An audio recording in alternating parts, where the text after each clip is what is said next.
ଆମେ ବାଲେଶ୍ୱର ଜିଲ୍ଲାର ଜଳେଶ୍ୱର ବ୍ଲକର ବାସୀ ସରକାରୀ ଉଚ୍ଚ ବିଦ୍ୟାଳୟ ଛାତ୍ରଛାତ୍ରୀ ବିକଶିତ ଭାରତ ସବୁ ସମୃଦ୍ଧ ଭାରତରେ ୱେଷ୍ଟ ମ୍ୟାନେଜମେଣ୍ଟ ଏହି ବିଷୟରେ ଆମେ ଆମ ଚିନ୍ତନକୁ ସକ୍ରିୟ କରୁଛୁ।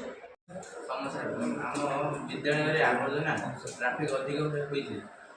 ଏହି ଆବର୍ଜନାକୁ ଆମେ କେମିତି ନଷ୍ଟ କରିବା, ଏହାକୁ ସଫା କରିବା, ଏହାକୁ ନେଇକି ଟିକେ ଚିନ୍ତା କରିବାର ଆବଶ୍ୟକ ଅଛି। ବିଦ୍ୟାଳୟକୁ ଆବର୍ଜନା ମୁକ୍ତ କରିବା। ବିଦ୍ୟାଳୟକୁ ଆବର୍ଜନା ମୁକ୍ତ କରିବାକୁ ହେଲେ 2ଟି ଡଷ୍ଟବିନ୍ ଦରକାର।